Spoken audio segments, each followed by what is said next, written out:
इस कार्यक्रम के पुण्यार्चक हैं मधुर जैन, सोनल जैन, सार्थक जैन, साक्षी जैन मुंबई, नानी जी श्रीमती मीना जैन, माता पिता श्री जितेंद्र कुमार जैन, श्रीमती प्रोमिला जैन दिल्ली, बहन बहनोई रुचिका, उत्तम, इशिता, यशमित लखनऊ, बहन छवि दर्श दिल्ली, सास ससुर श्री दौलत राम जैन, श्रीमती सरला जैन दिल्ली, आकाश जैन, साड़ू परिवार, मनोज सपना, अक्षिता आरुष गाजियाबाद, साड़ू परिवार, पराग सारिका बैंगलोर, साड़ू परिवार, नवीन दीपिका, नव्या आगम बैंगलोर।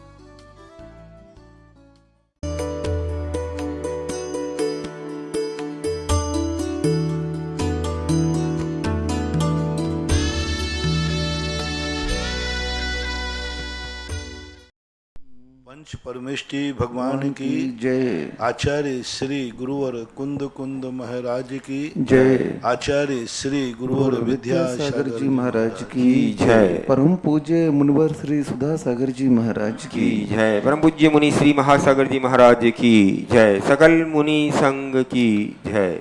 श्रीमती सुचित्रा आर के जैन, नेहा नगर सागर। गुरुवर नमोस्तु। महाराज जी, इनकी जिज्ञासा है, गुप्ती, कायोत्सर्ग और शुद्धोपयोग में क्या अंतर है? गुप्ती, कायोत्सर्ग, शुद्धोपयोग तीनों में बहुत अंतर है।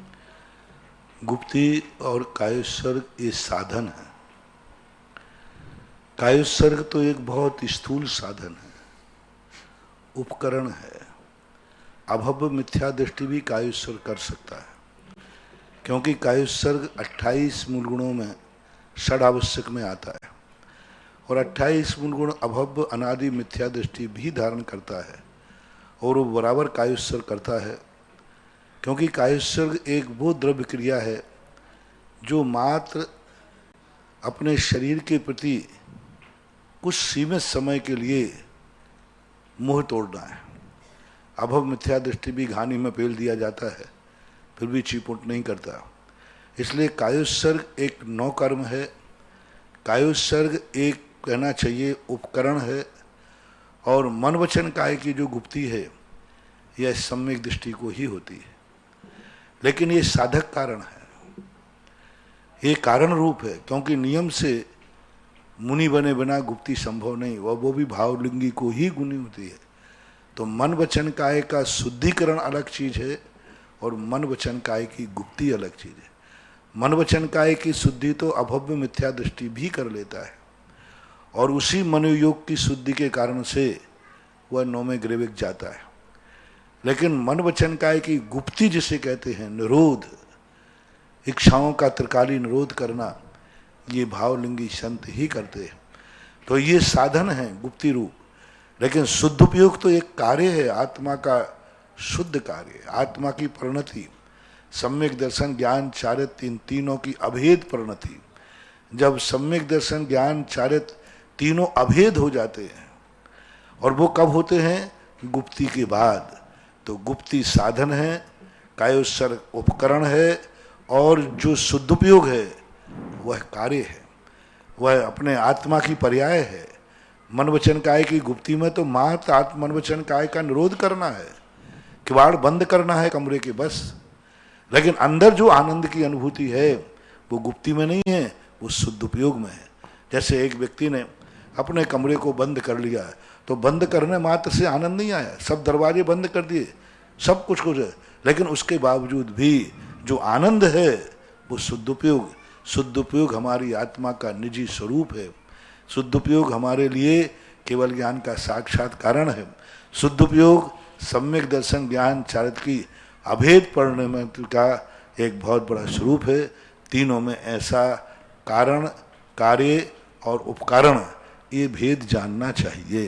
महाराज जी, सिद्धों में शुद्धोपयोग सदा वर्तमान रहता है, विद्यमान रहता है कि छूट जाता है? शुद्धोपयोग तो मात्र एक साधन रूप है, 11वें 12वें गुणस्थान में रहता है। शुद्धोपयोग वो साधन कारण है, रत्नत्रय ही छूट जाता है। हमारे यहाँ सम्यक दर्शन ज्ञान चारित्र मोक्ष नहीं है, मोक्ष मार्ग है। मोक्ष कहना अलग चीज है और मोक्ष मार्ग कहना अलग चीज है। तो सम्यक दर्शन ज्ञान चारित्र मोक्ष मार्ग हैं और शुद्धोपयोग भी मोक्ष मार्ग ही है। और शुद्धोपयोग की दशा छदमस्त को प्राप्त होती है, वीतरागी अरहंत भगवान को सदुपयोग नहीं है, सदुपयोग का फल है, ऐसा मानना चाहिए। विशाल जैन, बंटी गोधा, किशनगढ़। गुरुवर नमोस्तु। महाराज जी की जिज्ञासा है, क्या कोई प्रतिमाधारी श्रावक अंतरजातीय विवाह में भाग ले सकता है क्या? ये प्रश्न ऐसे हैं जिन प्रश्नों के जवाब यही है कि वो अंतर जाति शब्द क्यों कह रहे, विवाह ही कहो ना, अंतर शब्द लगा ही क्यों रहे? जब किसी चीज में भेद है तभी तो वो अंतर जाति है। अंतर जाति शब्द ही बता रहा है कि विवाह से कोई अलग घटना घटी है, अलग दुर्घटना है, अलग से परिणति है, तभी तो अंतर जाति विवाह है।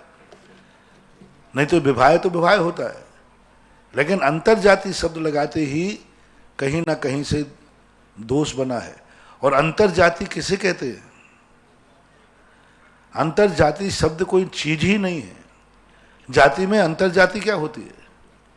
सजाति और विजाति दो होते हैं, अंतर जाति तो कोई चीज है नहीं। अंतर जाति तो सजाति कहलाती है। अंतर जाति का अर्थ क्या है? जाति के अंदर। अब जाति के अंदर तो विवाह होते ही है। अंतर जाति का तो कोई मतलब ही नहीं है। अंतर जाति है किसे कहते हैं? जैसे अंतर जाति में खंडेलवाल जायसवाल, जिनके देव सात गुरु एक हैं, वे सब एक दूसरे में विवाह करने योग्य हैं। जिनका धर्म एक है, जिनका कुलाचार एक है, जिनके आचरण एक हैं, वे तो विजाति कहो। अंतर जाति तो कोई मायने नहीं। अंतर जाति तो सदा से होते आए। आर्यों का विद्याधर को अंतर जाति कह लो, आर्य खंडी थे। महाराज जी, कुछ महाराज जी अंतर जाति विवाह में भी आहार नहीं लेते। अब हम किसी महाराज की बात तो नहीं कहूँगा, मैं तो आगम की और अपनी बात कहूँगा। भरत चक्रवर्ती का अंतर जाति विवाह था, क्योंकि उसकी पटरानी विद्याधर श्रेणी से आई थी और वो स्वयं आर्यखंड के थे और वो विद्याधर थे। अब विद्याधर और अपने यहाँ के रहने वाले आर्य दोनों मतलब अंतर जाति है। देव एक साथ, एक देव एक साथ और एक गुरु को जो मानने वाले हैं, वे सारे के सारे सजाति कहलाते, उनमें विवाह हो सकता है। जहां तक मिलेक्षों की बात कहो, मिलेक्ष विधर्मी नहीं है, ना वे साधर्मी हैं और ना वे विधर्मी हैं। उनको तो जिस तरफ ढालोगे उस तरफ चले जाएंगे, क्योंकि मिलेक्ष खंड में गृहीत मिथ्यात्व नहीं होता, कुगुरु कुदेव कुशास्त्र नहीं होते। वो ना तो गृहीत मिथ्या दृष्टि है, ना विधर्मी है, ना साधर्मी है। उनको तो जिस ढंग में ढाला जाएगा उस ढंग में ढल जाते हैं। तो इस प्रकार से अंतर मिलेक्ष खंड में विधर्मी से विवाह नहीं किया जाता। विजाति कहो, विधर्मी कहो, विजाति का अर्थ विधर्मी लेना चाहिए। और विजाति में अगर हो रहा हो तो भी नहीं जा सकता महाराज जी। अब जाने में दो बातें हैं। यदि विजाति हो रहा है तो फिर विजाति में जाने की जरूरत ही नहीं जाना चाहिए। अब इसकी परिभाषाएं कोई आगम से बनाते हैं कि पहले ऐसा विवाह हुआ। अरे भाई, पहले देव सात गुरु तो एक होते थे ना, और देव सात गुरु एक हैं जिनके कुल परंपरा से। अब कोई राजा श्रेणक का उदाहरण देता है, महारानी चेलना का। अरे भाई, महारानी चेलना राजा श्रेणक उच्च कुलीन था, बीच में वो बौद्ध बन गया तो क्या करें? उनका कुल तो जैनी था ना। जो जिसका वंश राजा श्रेणक का जो पूर्व वंश था वो शुद्ध जैन वंश था, क्षत्रिय था। बीच में राजा श्रेणक बीच में जाकर के अन्नमति हो गया। तो ये चीजें ऐसी घटनाएं हैं जिन पर बहुत डिस्कशन, बहुत विवेक से कार्य करना चाहिए। इसको किसी माइक के द्वारा एक फरमान जारी करना, एक क्लीन चिट देना, उसको बैलेट करना, ये अनधिकृत होगा। इससे स्वच्छंदवाद फैलेगा और संस्कार संस्कृति नष्ट हो जाएगी। ऐसे प्रश्नों को ना माइक से पूछने की आवश्यकता है और ना मैं उत्तर दे सकूंगा, क्योंकि ये दुर्घटनाएं हैं, एक्सीडेंटल केस हैं, जो समाज यद्यपि शुद्धम लोक विरुद्धम ना करणीयम ना आचरणीयम, आज इनके दुष्परिणाम देखे जा रहे हैं। विधर्मी विवाह जिन घरों में हुए, आज वहां नमोकार मंत्र पढ़ने वाले नहीं बचे। ये सब कहने की बातें हैं कि उसको जैनी बनाओ, कोई जैनी नहीं बनता है। सब जाकर के जैन धर्म और छीन लेते हैं। 90% तो घर हमने ऐसे ही देखे हैं, जिन घरों में एक बार कोई विधर्मी प्रवेश कर जाए, विधर्म क्या, धर्म का नाश ही होते देखा गया है। ऐसा। सुरेश चंद जैन देवली, गुरुवर नमोस्तु। महाराज जी पूछ रहे हैं कि 8 वर्ष का बालक अगर घर में मरण को प्राप्त होता है तो उसका सूतक कितना लगेगा? बराबर जितना सबका लगता है सभी का बराबर लगता है। नमित जैन नानू भीलवाड़ा, गुरुवर नमोस्तु। महाराज जी सिटियों में कुएं की बहुत समस्याएं रहती हैं, तो क्या नारियल के जल से भगवान का अभिषेक कर सकते हैं? कदापि नहीं, क्योंकि नारियल का जल जो है वो जल नहीं है, रस है, और रस भी एक अलग ढंग से है। जल एक अलग, उसमें जलकाय जीव नहीं है। नारियल के जल को जलकाय जीव नहीं कहा, और ना वो जलकायक है। और हमारे शास्त्रों में जल से अभिषेक लिखा है, और वो जल है नहीं, और जल काय भी नहीं है, जल कायक भी नहीं है, कुछ भी नहीं है। इसलिए उससे अभिषेक करना बिल्कुल, जल के स्थान पर उसका अभिषेक करना बहुत गलत है, नहीं करना चाहिए। प्रियंका जैन नई दिल्ली, गुरुवर नमोस्तु। महाराज जी ये पूछ रही हैं कि विदेश क्षेत्र में जन्म लेना पुण्य का उदय है कि वर्तमान में ये आर्यखंड में जन्म लेना पुण्य का उदय है? विदेश क्षेत्र आर्यखंडी है, वहां जन्म लेना कोई पुण्य का उदय है, पाप का उदय है ही नहीं। ये बात अलग है कि यहाँ से कोई जीव यदि विदेश क्षेत्र जाता है तो उसे मिथ्यात्व के साथ जन्म लेना पड़ेगा, क्योंकि मनुष्य से मनुष्य जब भी बनते हैं, चाहे चौथा काल हो, चाहे पंचम काल हो, कोई भी काल हो, उस काल में जब भी मनुष्य मनुष्य बनेगा तो नियम से मिथ्यात्व के साथ ही बनता है। ये एक दोष बताया गया कि हमें मनुष्य मनुष्य बनना है, विदेश क्षेत्र का भी सही तो मिथ्या दृष्टि ही बनेगा। लेकिन मात्र एक छूट दी गई है कर्म सिद्धांत के अनुसार कि यदि आयु का बंध किसी ने कर लिया है तो वो मनुष्य मनुष्य बनेगा, तो वो कर्म भूमि में नहीं जाएगा, वो नियम से भोग भूमि जाता है। यानी मनुष्य तो भोग भूमि भी है, लेकिन यदि किसी ने आयु का बंध कर लिया और बाद में उसने छायक सम्यक दर्शन प्राप्त किया तो ऐसा जीव विदेश क्षेत्र नहीं जाएगा, वो भोग भूमि में जाके जन्म लेगा। इसलिए यहाँ से विदेश क्षेत्र जाने के लिए नियम से मिथ्या दृष्टि होना जरूरी है। इसलिए कहा जाता है कि सम्यक दर्शन को छोड़ना बहुत रिस्क है, क्योंकि एक बार छूटने के बाद पुनः प्राप्त होना बहुत कठिन है। सम्यक दर्शन के साथ स्वर्ग जाकर के और सम्यक दर्शन बना रहे मनुष्य बनना, फिर भी इतनी लंबी यात्रा करना ठीक है। सम्यक दर्शन यदि बना रहे, कोई कहे कि सम्यक दर्शन के साथ विदेश क्षेत्र जाओगे तो तुम्हारे लिए असंख्यात वर्षों के बाद पहुंचोगे। अभी यहाँ सम्यक दर्शन है, और सम्यक दृष्टि जीव नियम से वैमानिक देवों में उत्पन्न होता है, और वैमानिक देवों की आयु असंख्यात वर्षों की होगी नियम से, जो सागरोपम, तो असंख्यात वर्षों के बाद सम्यक दर्शन की ट्रेन में बैठोगे तो असंख्यात वर्ष के बाद विदेश क्षेत्र पहुंचोगे। और यदि सम्यक दर्शन की नहीं, मिथ्या दर्शन की ट्रेन में पहुंच जाओ तो डायरेक्ट विदेश क्षेत्र पहुंच जाओगे, डायरेक्ट। तो दोनों में से कौन सी ट्रेन अच्छी है?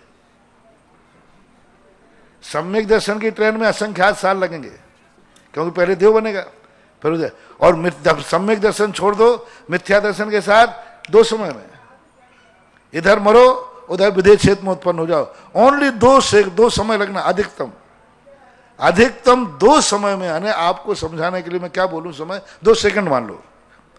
यानी एक जीव यहां से डायरेक्ट जाएगा मिथ्या दर्शन की ट्रेन में तो वो 2 मिनट में 2 सेकंड में पहुंचा देगा, और यदि सम्यक दर्शन की ट्रेन में जाएगा विदेश क्षेत्र तो असंख्यात वर्षों का।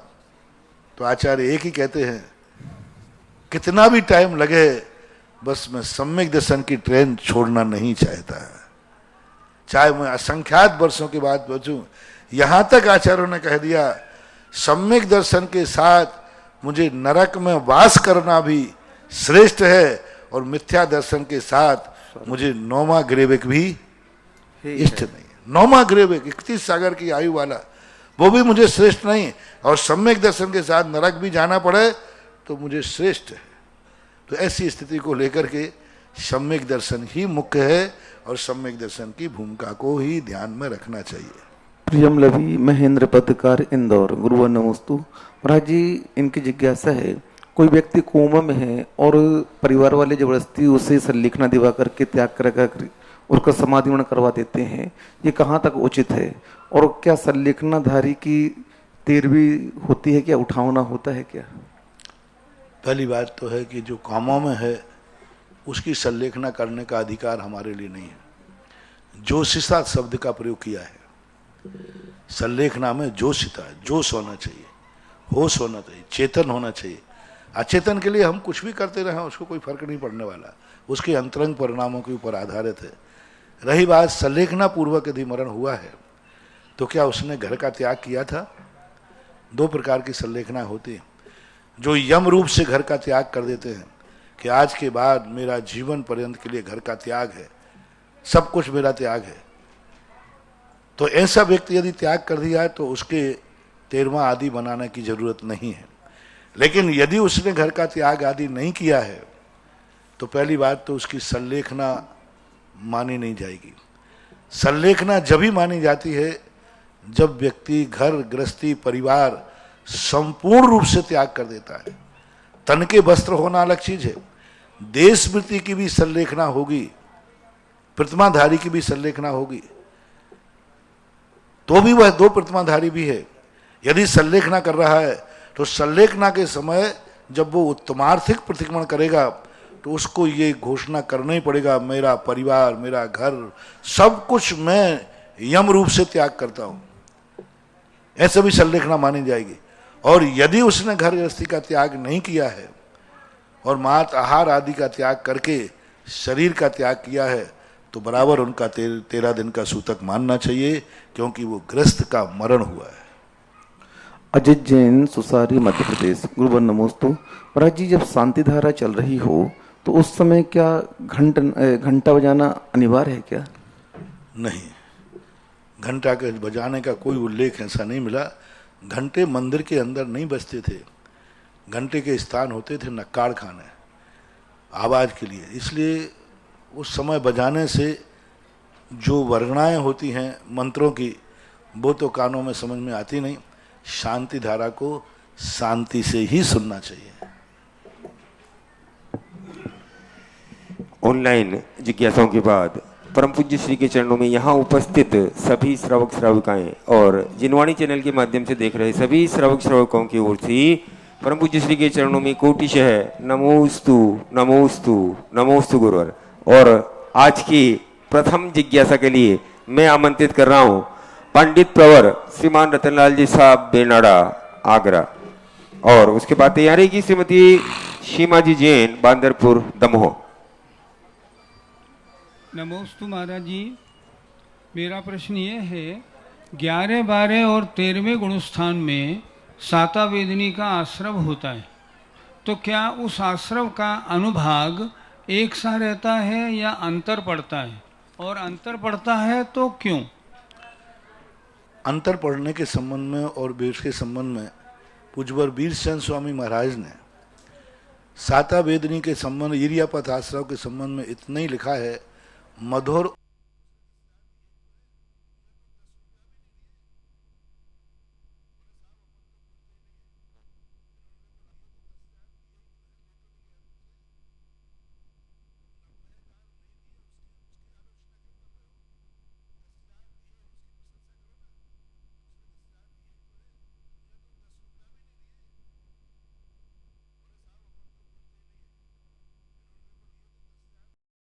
विनय कुमार जैन, छांतला, एमपी। गुरुवर नमोस्तु। महाराज जी, दाढ़ी और मूछ जब बनाते हैं यानी कटिंग करवाते हैं तो उस समय सूतक क्यों मानते हैं? वो तो फिर आ जाते हैं। दाढ़ी कटिंग बनाते हैं तो उसमें सूतक क्यों मानते हैं? मल का विसर्जन है ना, वो मल के विसर्जन के होने के कारण से स्नान मात्र सूतक है। हमारे यहाँ कायदा से स्नान सूतक मल विसर्जन के बाद बताया ही है, क्योंकि इस प्रकार दो चीजें होती है, मल और मूत्र। इनमें अलग चीज शुद्धि होती है और मल अलग चीज होती है। मल के बाद स्नान कहा है कि मल के बाद स्नान करना ही चाहिए, जिसमें बालों के लिए मल की संज्ञा दी, इसलिए एक स्नान मात्र सूतक है, ज्यादा नहीं है, स्नान करके है। और सामान्य सूतक है यानी पूजा पाठ के लिए है, आप लोगों के गृहस्थों के लिए जाना नहीं है। पूजा पाठ और आहार देने के लिए सूतक है, ना कि आपको और संसारिक कार्यों के लिए। अंजलि जैन, जबलपुर। गुरुवर नमोस्तु। महाराज जी ये पूछ रही हैं कि कोई ज्योतिषी अगर कुंडली देख करके ये कहता है कि आपका फला दिन एक्सीडेंट होगा, तो फिर हमें उससे बचने के लिए क्या उपाय करना चाहिए? उस दिन गाड़ी में नहीं बैठना चाहिए, मंदिर में बैठो आराम से। हाँ, कोई यदि ऐसी बता रहा है तो उसको उस क्षेत्र से टालो, नियम करो, टल सकता है, टाला जा सकता है, अल्प है, अल्प को टाला जा सकता है। उससे विपरीत कार्य करो, उन्होंने कह दिया एक्सीडेंट का हो सकता है, आप अपने ऐसे निमित्त बनाओ कि एक्सीडेंट बैठने ही नहीं पड़े। उस दिन अपने मंदिर में बैठो, ध्यान करो, पूजा पाठ करो। ऐसे अनिष्ट निवारण के लिए यदि हम द्रव्य छेद काल का परिवर्तन कर देते हैं तो कर्मों का संक्रमण भी हो जाता है, परमुख से भी संक्रमण हो जाता है। उससे हम अपने आप को बचा सकते हैं बहुत कुछ।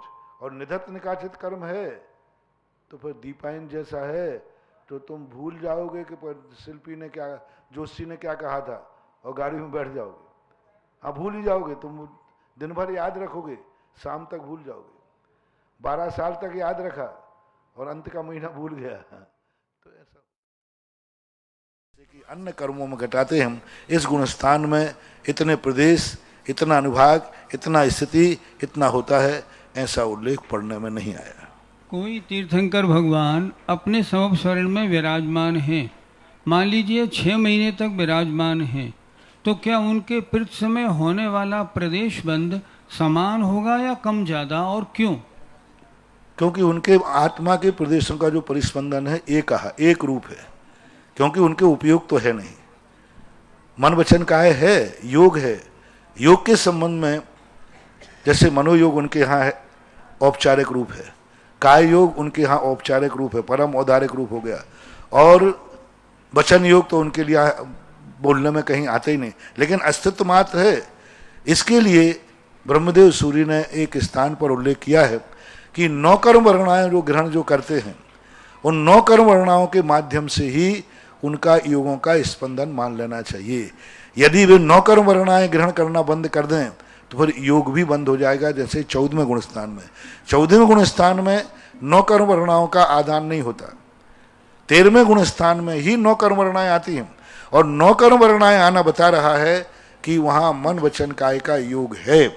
लेकिन योग में भेद है, चलते समय उनका योग में अधिकता है, बैठते समय में अधिकता है, ऐसा आगम का कोई वचन नहीं है और होना भी नहीं चाहिए। क्योंकि उपयोग मन वचन काय का आत्मा के प्रदेशों का परिस्पंदन होना अलग है और योग होना अलग है। पूज्यवर वीर सेन स्वामी महाराज ने धवला की 11वीं पुस्तक में स्पष्ट उल्लेख किया कि आत्मा के प्रदेशों का परिस्पंदन अलग है और योग अलग है।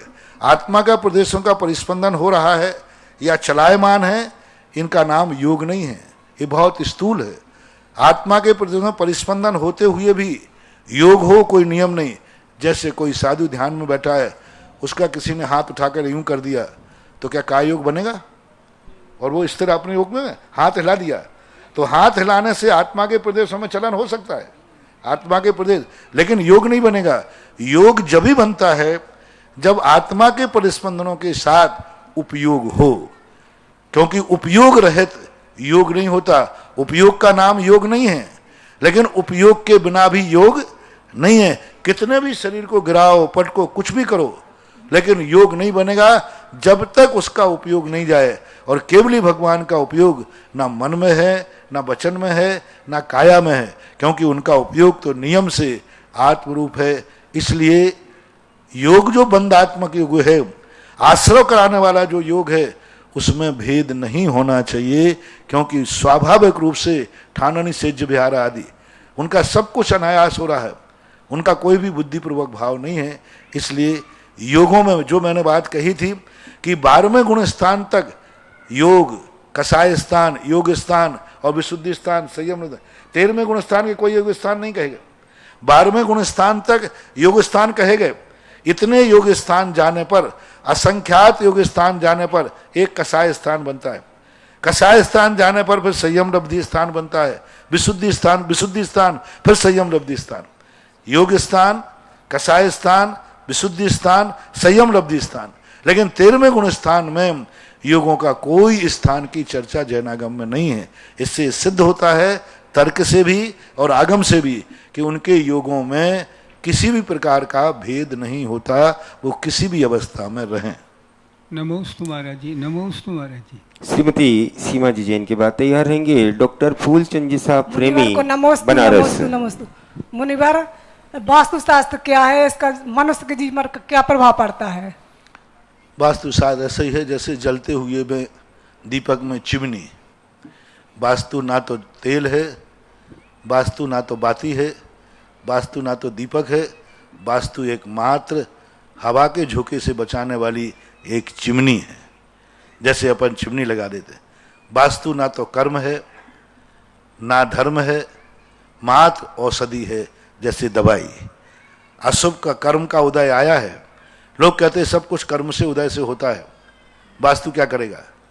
सब कर्म से नहीं, तो फिर सब कर्म के उदय से तो होता है, दवाई क्या करेगी? दवाई की जरूरत क्या? बीमार हुए हो कर्म के उदय से, अच्छे हो जाओगे कर्म के उदय से। असाता के उदय से बीमार हुए, साता के उदय से अच्छे हो जाओगे, पर दवाई क्यों? दवाई ना तो कर्म है, ना साता है ना असाता है, लेकिन औषधि असाता का उपशमन कराती है और साता को उदय में लाती है। वास्तु कर्म के सिद्धांत पे चलता है, लेकिन वास्तु क्या करता है कि आपके कर्मों की उदीर्णा करा देता है। जैसे अभी आपका दरवाजा खुला है, उधर से धूल आ रही थी, आपने दरवाजा बंद कर दिया, धूल आना बंद हो गई, तो दरवाजा ने धूल बंद की है, धूल तो अभी भी उड़ रही है, दरवाजा बंद कर दिया, अब धूल आना बंद हुई, आंखों में जा रही थी। कर्म का दरवाजा क्या कर्म है? दरवाजा क्या है? जो आंखों में दर्द हो रहा था धूल, वो तो कर्म के उदय से हो रहा था। असाता वेदनी कर्म के उदय से हो रहा था, यानी धूल आंखों में आ रही थी तो अपने आंखों में दर्द हो रहा था, तो ये दर्द किस कर्म के उदय से हो रहा है? असाता कर्म के उदय से। फिर किवाड़ बंद क्यों किए? दर्द असाता कर्म से हुआ, फिर किवाड़ बंद क्यों किए? किवाड़ बंद करते ही हमारी आंखों में दर्द होना कम हो गया, तो किवाड़ बंद करने से हमारी साता की उदीर्णा हुई, और किवाड़ खुले रहने से हमारी असाता की उदीर्णा हो रही थी। किवाड़ और धूल ना तो कर्म है और ना धर्म है, वो उदीर्णा कराने वाला है। तो जैसे अपनी जिंदगी में साता की उदीर्णा कराने के लिए औषधि काम करती है, वैसा ही वास्तु काम करता है। जैसे अपने आंखों में किरकिरी जाती है तो किवाड़ बंद करने से हम किरकिरी से बच जाते हैं, ऐसा ही किवाड़ों के समान वास्तु का काम है। और जैसे बुझते हुए दीपक में चिमनी लगा देने से दीपक बुझने से बच जाता है, तो चिमनी के स्थान पर वास्तु का काम। डॉक्टर फूलचंद जी साहब के बाद तैयार रहेंगे डॉक्टर ज्योति जी जैन खतौली। पूज्य वर निर्यापक मुनिश्री को बारंबार नमोस्तु। कल 5 अक्टूबर से 8 अक्टूबर तक यहाँ पर 25वीं राष्ट्रीय विद्वत संगोष्ठी आयोजित की जा रही है आपके सानिध्य में, और ये पूज्यवर यति वृषभ आचार्य स्वामी जी के या त्रिलोकपण्डिती के ऊपर आधारित है इस संगोष्ठी। तो त्रिलोकपण्डिती में ऐसे क्या महत्वपूर्ण है, क्योंकि अभी तक किसी का ज़्यादा ध्यान नहीं गया इस तरफ, इस त्रिलोकपण्डिती की ओर, तो आपने कौन सी ऐसी महत्ता समझी कि इस पर इतनी बड़ी राष्ट्रीय विद्वत संगोष्ठी जिसमें लगभग 50 विद्वान अपने शोधालेख प्रस्तुत करेंगे, तो ऐसी कौन सी विशेषता है कि आपने खुद कहा 25वीं संगोष्ठी है जी, यानी पहला इतिहास है किसी एक मंच पर 25 साल से निरंतर संगोष्ठी हो रही है। मुझे तो नहीं समझ में आया कि 25 संगोष्ठियां एक साथ एक मंच से आपके इतिहास में कभी हुई हो, एक साथ। अब इसी से आप अंदाज लगाओ, 25 साल जहां गोष्ठी होते हुए हो गए, तो अब क्या पहले भाग पे गोष्ठी करूं त्रिलोकपण्डिती पे नहीं करके? तो यानी 25 साल तक तो आज तो दुनिया के किसी कॉलेज में 25 क्लासें नहीं होती हैं, 16 क्लासें 20 क्लासें जो भी होती है, यानी 25 साल से निरंतर गोष्ठियां चल रही हैं, 25 गोष्ठियां हो चुकी हैं। तो अब विषय तो थोड़ा सा क्लास तो बढ़ेगी बढ़ेगी, क्योंकि सरल विषय ही लिए जाए तो फिर 25 माना करके पहली करो। पहली गोष्ठी में सरल विषय रखा जाता है, लेकिन 25वीं गोष्ठी में तो वो विषय रखा जाता है जो विषय सारी दुनिया के लिए स्पर्श के योग्य भी नहीं, जाना भी नहीं, समझा भी नहीं। और त्रिलोकपण्डिती एक ऐसा ग्रंथ है जिसमें बालबोध भी है, तो पीएचडी का विषय के लायक डीलेट का विषय भी है, बालबोध भी है। यहां 24 भगवानों के नाम भी गिनाए जो पहले भाग में आते। मैंने इस ग्रंथ को पहली बार देखा जिस ग्रंथ में तत्वार सूत्र में बाल बोध नहीं है। तत्वार सूत्र में बाल बोध नहीं है, बहुत कठिन वो सम्यक दर्शन ज्ञान चार्य। लेकिन त्रिलोय परिणति तो बाल बोध, 24 तीर्थंकरों के नाम। बाल बोध में क्या होता है भाई? भगवानों का नाम, नमोकार मंत्र, उनके चिन्ह, यही तो सब होता है, कहानियां। तो ये ग्रंथ में बाल बोध का भी विषय है, यानी हमारे पहला फर्स्ट एड में जो होता है 24 भगवानों का नाम, उनकी तिथि, उनका स्थान, उनका जो अपना पहली कक्षा में होते वो सब है। और विषय गणित का भी ऐसा विषय है जो मुनियों का विषय है। संस्थान विषय धर्म ध्यान 6, 7वें गुणस्थान से होता है।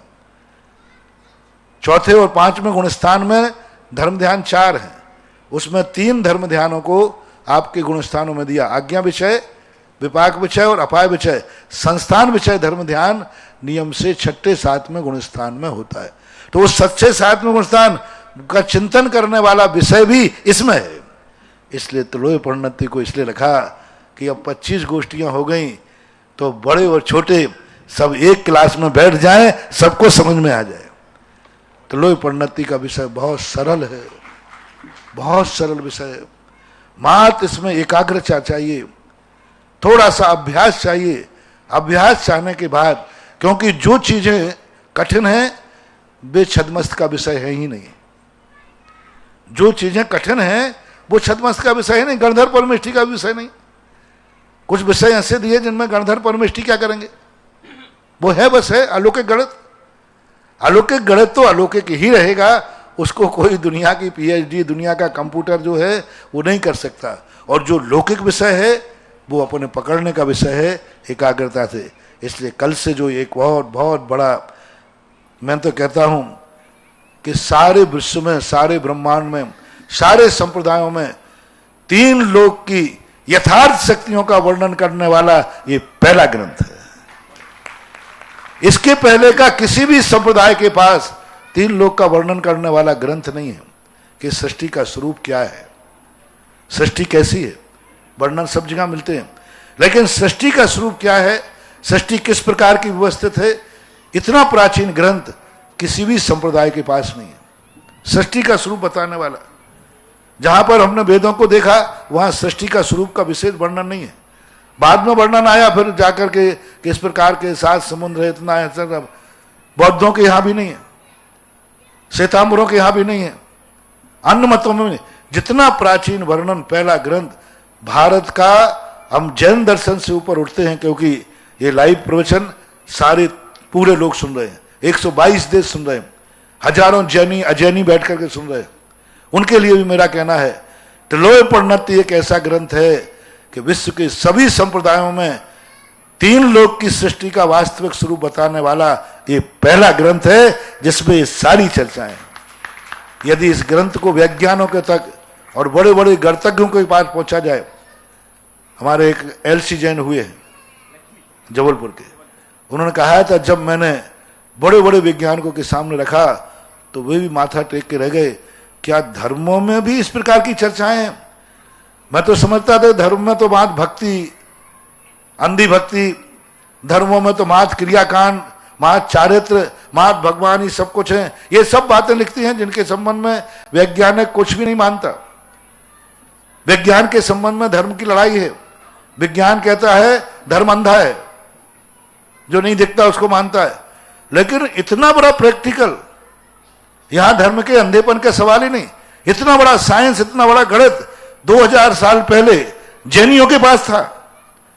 वो देख करके स्तब्ध रह गए और पढ़ने के बाद उन्होंने एक ही शब्द कहा, इस ग्रंथ के सामने आज का हर विज्ञान बौना है। एलसी जैन के वचन थे, हर विज्ञान बौना है। यहां तक तो विज्ञान अभी पहुंचे ही नहीं जहां 2000 साल पहले आचार्य पहुंच गए थे। तो कल प्रातः काल से सभी लोगों को, भारत के जो लोग सुन रहे हैं, कल प्रातः काल भी गोष्ठी है, मध्याह्न में भी है, शाम को भी है। गोष्ठी का एक बहुत बड़ा रूप त्रिलोय परिणति जो ग्रंथ है, पूज्यवर आचार्य यति वैष्णव महाराज जी का लिखा हुआ 2000 लगभग के समय का एक ग्रंथ है। बहुत समय है, इसलिए इसमें सब वस्तुएं हैं। मैंने तो इसमें सब चारों अनुयोग देखे। प्रथमानुयोग मैंने बता ही दिया। प्रथमानुयोग किसे कहते हैं? 63 सलाका पुरुषों का जहां वर्णन हो। प्रथमानुयोग कर्म सिद्धांत, यहाँ चारों गतियों के जीव समास का वर्णन है, कर्म समाज का वर्णन, जीव समाजों का वर्णन है, कर्मों की स्थिति का वर्णन है, आयुबंध का वर्णन है, सब भरा है। अध्यात्म ग्रंथों के संबंध में थोड़ा कम विषय है, लेकिन अध्यात्म ग्रंथ भी बीच बीच में थोड़ा थोड़ा सा विषय मिला है। ऐसा डॉक्टर ज्योति जी जैन के बाद तैयार रहेंगे प्रोफेसर श्री अशोक कुमार जी जैन, वाराणसी। पूज्य गुरुदेव नमोस्तु।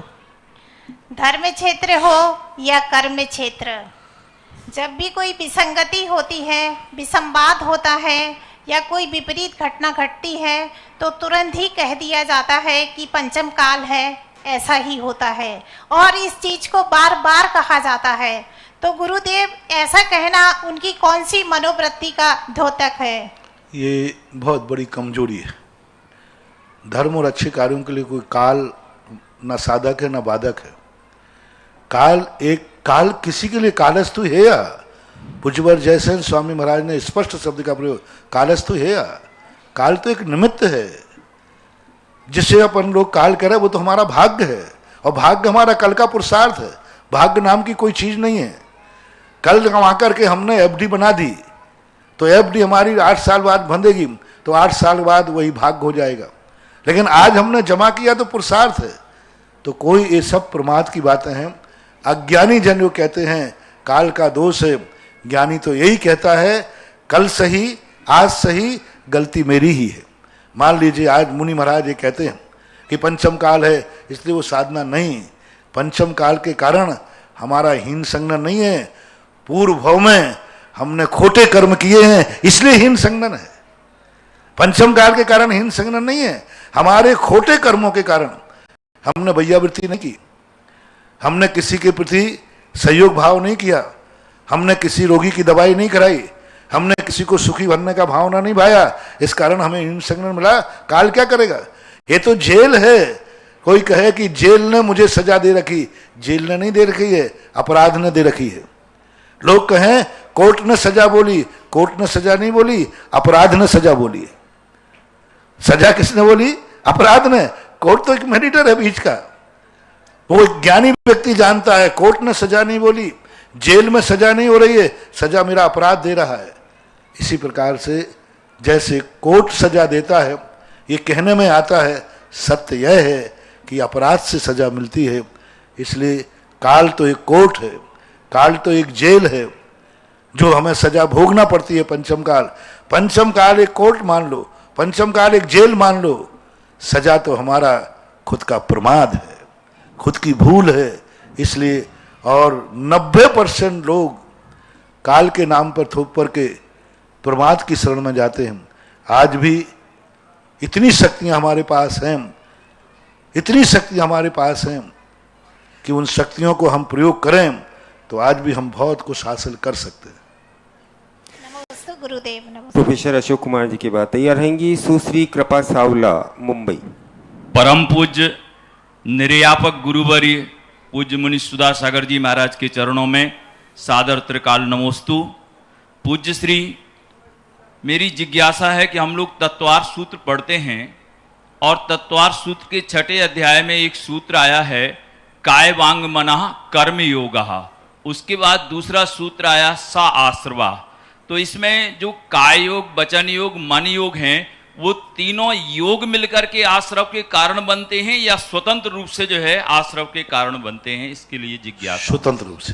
काय वांग मनः कर्म योगः, एक वचन का प्रयोग किया उन्होंने। एक वचन का इसलिए प्रयोग किया कि ये तीनों योग हैं। सह आश्रवः, और वह आश्रव कराने में कारण बनते हैं। तो तीनों पृथक पृथक, तीनों योग कभी एक साथ आश्रव करा ही नहीं सकते, क्योंकि स्पष्ट उल्लेख है शास्त्रों में, एक समय में एक ही योग होता है, तीनों योग कदापि नहीं होते। केवली भगवान के भी तीनों योग एक साथ नहीं होते, केवली भगवान के भी तीनों योगों का परिणमन अलग अलग होता है। और संसार दशा में तो तीनों योगों का समय भिन्न भिन्न ही है। पूज्यवर वीरसेन स्वामी श्री जय धवला के अंदर इन योगों का काल भी दिया और इन युगों के संबंध में अलग अलग व्याख्या भी की। तो तीनों अलग अलग करते हैं, मिलकर के कभी एक समय में कार्य नहीं करते। पूज्य श्री नमोस्तु। सुश्री कृपा सावला के बाद तैयार रहेंगे श्री प्रकाश चंद जी जैन पथरिया। नमोस्तु गुरुदेव। मेरा प्रश्न ये है कि जो पापी रहते हैं, जो धर्म नहीं करते हैं, हम देखते हैं उनको वो सिर्फ सुखी रहते हैं, उनके ऊपर कोई कष्ट ज़्यादा नहीं रहता है, वो पैसे वाले बनते जाते हैं। और जो हम जैसे धर्म करते रहते हैं, हम पे ही कष्ट आते रहते हैं या कोई ना कोई बाधाएं आती रहती है, ऐसा क्यों? जेल में जाने के बाद हर व्यक्ति धर्मात्मा बन जाता है। जेल में हर व्यक्ति धर्मात्मा कहता रहता है, लेकिन ये नहीं विचार पाता कि अतीत क्या था। आज वो बड़ा आदमी जो है, ये नीति आज की ही नहीं है, चौथे काल में भी यही था। रावण पापी था, सोने की लंका थी। रावण बराबर सुखी कौन था? क्योंकि वो पापी था। और राम बराबर दुखी क्यों था? क्योंकि वो धर्मात्मा थे। सब तरफ से देख लो, शक्ति में, धन में, बुद्धि में, शरीर में, बल में, उम्र में, सब में रावण आगे था। रामचंद्र जी सब में पीछे थे, क्योंकि वो धर्मात्मा थे। लेकिन अतीत का आप उठा के देखो, मैंने कहा ना, जेल देख रहे हैं कि हम इतना धर्म कर रहे हैं फिर भी जेल में है, लेकिन उसके अतीत का देखो क्या है। एक व्यक्ति ने कहा, बोले महाराज जी मैं बहुत कमाता हूं लेकिन बचता कुछ भी नहीं। मैंने कि धंधा ठीक नहीं चल रहा? धंधा बहुत अच्छा चल रहा है, धंधा बहुत बढ़िया चल रहा है, इनकम भी बहुत अच्छी हो रही, लेकिन बचत कुछ नहीं हो रही। अब ये यदि कोई कहेगा तो आप भारत वाले क्या समझेंगे? महाराज जी कोई ऊपरी बाधा है।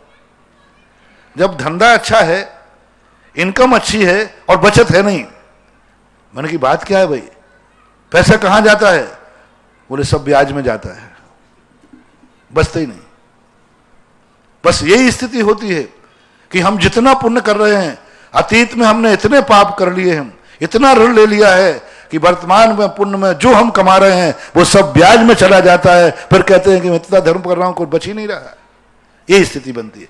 और जो पापियों के पास धन है, उसका अतीत का पुण्य उठा के देखो, अतीत को, रावण को उठा के देखो कि मिक्षक वरदान दिए हैं, तपस्या देखो, साधना देखो, अतीत का उसका दृश्य देखो, कितना बड़ा पुण्य किया।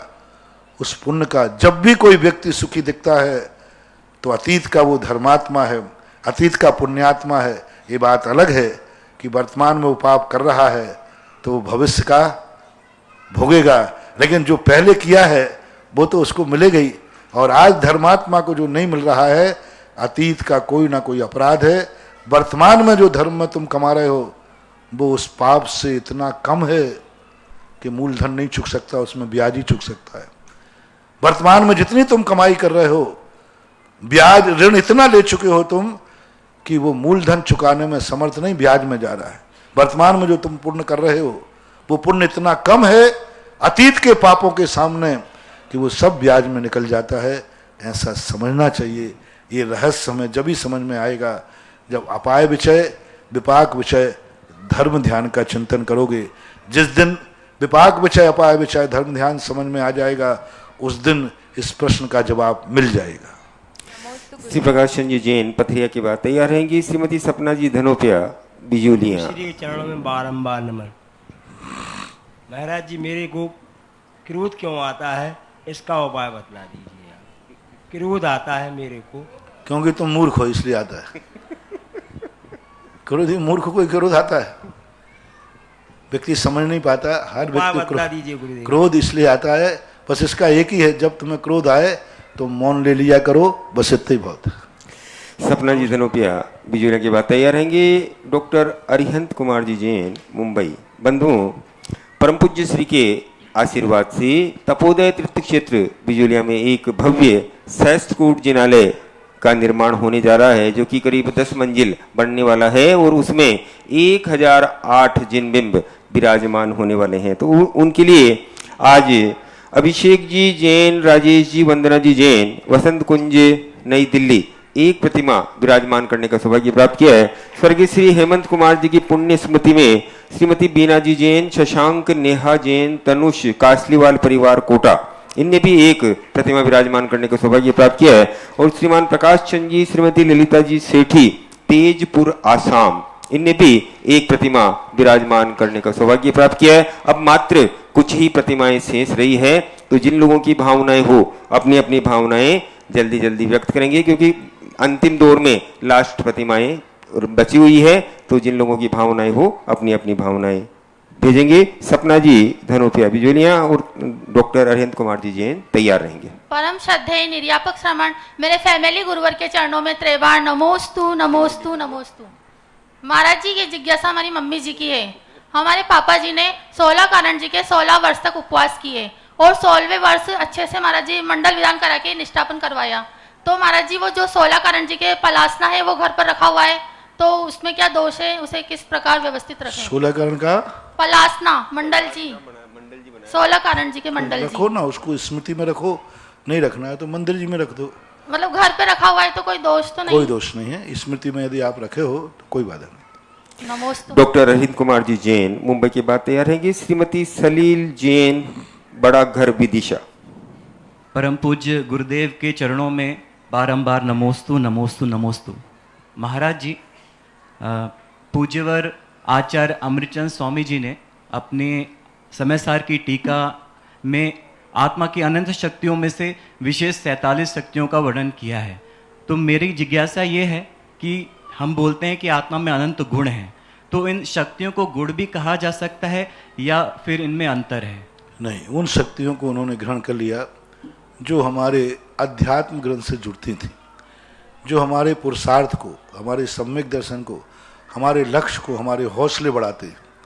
शक्तियाँ जितने गुण हैं उतनी शक्तियाँ हैं, जितने अविभागी प्रतिच्छेद हैं हर अविभागी प्रतिच्छेद में अनंत शक्ति है। उनका प्रसंग आध्यात्मिक था, तो उन्होंने उन शक्तियों को बढ़ाया जो शक्तियाँ हमें पर के आलम्बन से दूर करके स्वावलंबी बनाते। उनका पर निरपेक्ष की तरफ ध्यान था। जैसे किसी व्यक्ति को कहते हैं कि भाई तुम आगे चलो, तो डॉक्टर सोचता है इसकी लाठी कैसे छुड़ाऊं, तो लाठी छुड़ाने के लिए उसको तो दूसरा आलम्बन देते हैं, उसका विल पावर बढ़ाते हैं कि तुम नहीं गिरोगे, आगे बढ़ो। तो उन शक्तियों को पूज्यवर ने, अमृतचंद सूरी महाराज ने दिया, जिससे हमारा जो कर्मों के अधीन होकर हम कर्मों की, नौ कर्म की कठपुतली बनकर नाच रहे हैं, तो उन्होंने कहा ये शक्तियाँ तुम अपने ज्ञान में लाओ, तुम इनके बिना भी जिंदा रह सकते हो, तुम इनके बिना भी सुखी रह सकते हो। क्योंकि अज्ञानी ये जानता है कि जब तक मेरे साता कर्म का उदय नहीं आएगा मैं सुखी नहीं रहूँगा। साता साता को ही सुख दुख मानता है, इंद्रियों के आलम्बन भूत विषयों को ही सुख मानता है। तो उन्होंने कहा नहीं, इंद्रियों के बिना, कर्म और नौ कर्म के बिना, शरीर के बिना भी हमारी आत्मा में अनंत शक्ति है। तो उन्होंने उन 48 शक्तियों को, हौसले बढ़ाने वाली शक्तियाँ हैं वो, जिससे हमें स्वावलंबन जागता है, जिससे मुझे पर की तरफ से दृष्टि कर कर स्वयं की तरफ दृष्टि आती है। तो इस कारण से उन्होंने 48 शक्तियाँ ले ली, बाकी शक्तियाँ तो अनंत हैं और अनंत ही रहती है। श्रीमती सलील जी जैन के बाद तैयार रहेंगे। श्री राजीव जी संगी जयपुर। महाराज श्री, एक ऑनलाइन प्रश्न है लाभचंद जी जैन ठुकराई। नमोस्तु गुरुवर, मेरी जिज्ञासा है कि दशहरा आ रहा है और इस दशहरे के अवसर पर रावण दहन करना या उसको देखना या उसके कार्यक्रम में शामिल होना जैनागम के अनुसार ठीक है या नहीं है? कृपया समाधान। जैनागम के अनुसार कदापि नहीं। रावण के पुतले का दहन तक तो ठीक है, क्योंकि आप लोग झांकियां लगाते हैं और झांकियों में इस प्रकार के दृश्य आते हैं। लेकिन पहले मैं भी इसको मानता था कि पुतला है, जलता है, एक उसका बुराइयों का त्याग का प्रतीक है। लेकिन जब मैंने इसकी पूरी प्रोसेस पता की तो बहुत बड़ी संकल्पी हिंसा है। वहां रावण में प्राण प्रतिष्ठा की जाती है, रावण को जीवित किया जाता है, उसमें प्राण डाले जाते हैं और साक्षात जीवित रावण माना जाता है। उसकी पूरी पूजा होती है, प्राण प्रतिष्ठा होती है और उसमें मंत्र, जैसे हम मूर्ति को प्रतिष्ठित करते ना कि ये मूर्ति को इस समय 10 प्राणों से जीवित करता हूं, यानी उस मूर्ति को जीवित किया जाता है। और ये मूर्ति अब पाषाण की नहीं रही, भगवान की हो गई। ऐसे ही वो रावण का पुतला नहीं है, वो रावण हो गया। यानी उसमें 10 प्राणों को डाल करके फिर प्राण प्रतिष्ठा करके फिर उसको मारा जाता है।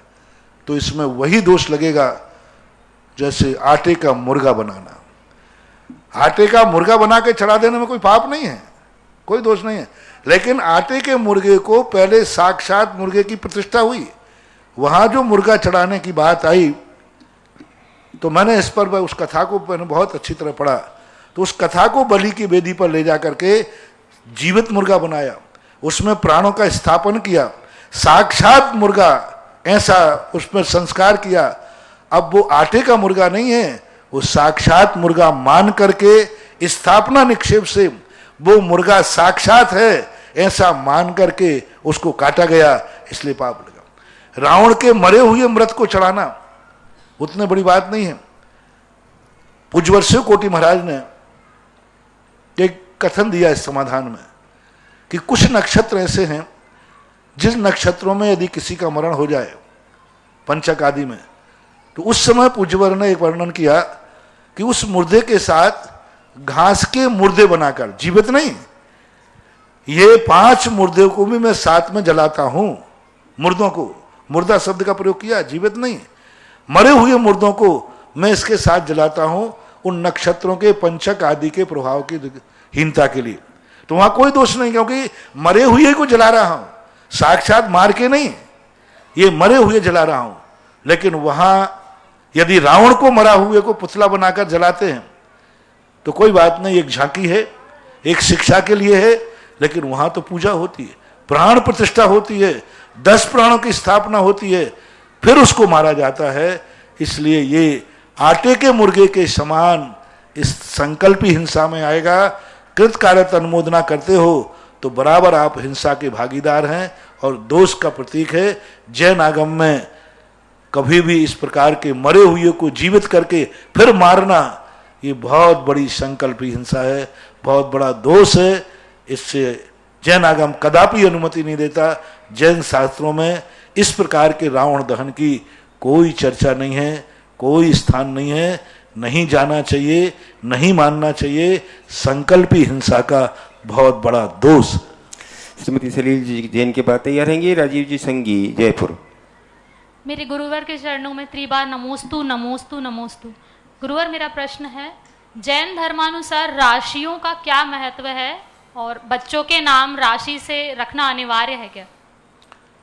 जैन दर्शन में राशि एक ज्योतिष है जो पूर्णतः सत्य है, बस उसको राशि के निकालने, क्योंकि हमारे शास्त्रों में इसी पूज्यवर यति वृषभ महाराज ने श्री तिलोय परिणति में भी भगवानों के नक्षत्र, क्या लेना देना था नक्षत्रों को लिखने की, क्या लेना देना का शुभ नक्षत्र में जन्म हुआ, क्या लेना देना था कि इस तिथि में जन्म हुआ।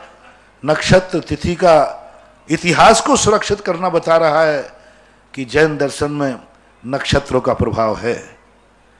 अन्यथा यदि नक्षत्रों का कोई प्रभाव नहीं होता तो जैनाचार्य भगवान के जन्म के साथ में उनके नक्षत्रों के इतिहास को सुरक्षित नहीं रखते। स्पष्ट रूप से उन्होंने कहा फलाने शुभ नक्षत्र में, उस नक्षत्र के इतने अंश में इनका जन्म हुआ।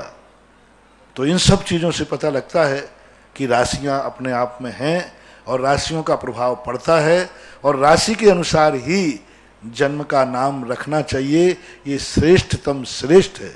अन्य नाम रखने की मैं मनाही नहीं कर रहा हूँ, लेकिन जो राशि में जिसका जन्म हुआ बस बशर्ते इतना होना चाहिए, जन्म का समय ठीक होना चाहिए, सेकंड टू सेकंड होना चाहिए, क्योंकि सेकंड टू सेकंड में भी दशा बदल जाती है।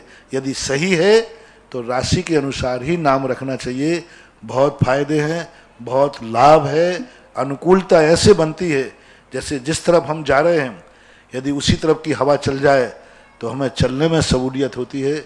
ऐसा ही राशियों के नाम का भी प्रभाव होता है। राजीव जी संगी की बात तैयार रहेंगी। श्रीमती सुनीता जी सेठी नशीराबाद। नमोस्तु गुरुवर। गुरुवर, सम्यक दृष्टि के बारे में ब्रह्मदेव सूरी और जयसेनाचार्य आदि ने कथन किया कि वे कोतवाल द्वारा पकड़े हुए चोर के भांति चारित्र मोहनी के दबाव में प्रवृत्ति करते हैं। ऐसी स्थिति में बुद्धिपूर्वक और अबुद्धिपूर्वक राग के भेदों में चौथे से लेकर आगे तक किस तरह घटाया जाए? पहली बात तो ये कथन पूर्णतः सत्य है। अपने सातमारी भावना में भी कहा गया है, तन काराग्रह घर काराग्रह बनिता बेड़ी परिजन है रखवाले। तो कारागृह का रूप तो दिया ही गया है कोतवाल के द्वारा पकड़े गए हुए के समान।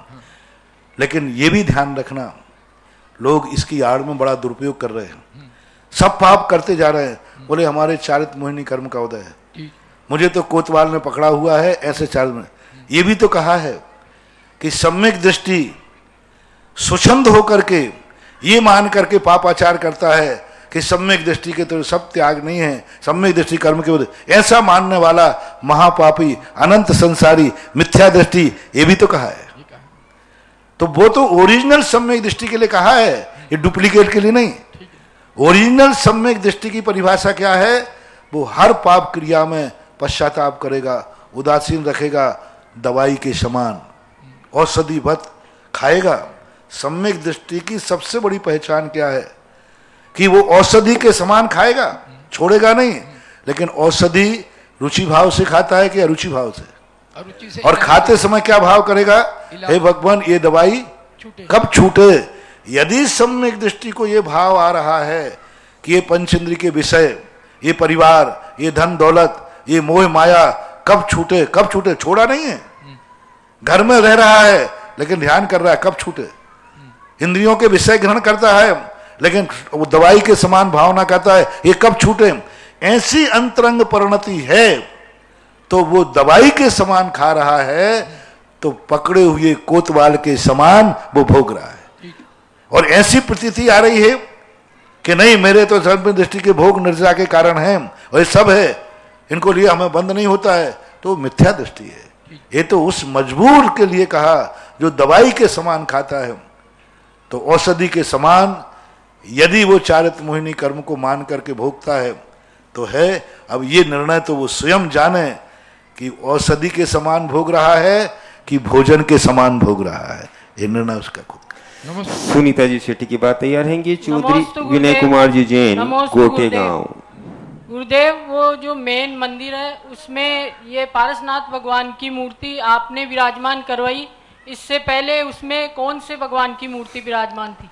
हमें तो खाली मिली थी, मुझे तो जहां जाता हूं खाली और खंडर मिलते हैं। और वो हमें तो राजस्थान में जब भी आया समाज भी मुझे खंडर में मिली थी, समाज भी खंडर में, संस्कार विहीन सब कुछ। अभी जिज्ञासा समाधान है कहने में कोई टाइम लगेगा, कई बार मैं बता चुका हूँ। यहाँ भी मंदिर और तीर्थ क्षेत्र भी सब खंडर मिले थे। बिजोलिया भी आया था, कुछ नहीं था, कुछ नहीं। जो थोड़े बहुत बैठे थे वे भी भगवान मालिक थे, किस ढंग से बैठा ले गए थे। जिस दिन से वो बैठे थे उसी दिन से समाज धराशायी होना शुरू हो गई थी। जो कुछ भी थी समाज वो भी डाउनफॉल हो गया था। ऐसा क्षेत्र मुझे मिला था कि जिन जिन लोगों ने इस मंदिर में दान दिए, पैसे दिए, किया काम, वे भी डाउनफॉल होना शुरू हो गए थे, धराशायी होना शुरू हो गए थे। ऐसा नाश करके रखा था। और वो जो प्राचीन अंगरांगण है वो तो कुछ नहीं था, कुछ भी नहीं, धूल थी, कुछ नहीं, बंद कोई रहता था, शिखर रहती थी खाली। बस मुझे तो यही है। और पारसनाथ भगवान का क्षेत्र होने से पारसनाथ भगवान की उसको मूर्ति को बैठाला। ये तलघर भी उसी समय बना, पहले ये तलघर था नहीं। उस स्थान के लिए नाभि तक करने के बाद तो हमें तो खंडर मिला था, अब बाद में इंद्रप्रस्थ बन गया। आप लोग दर्शन करो।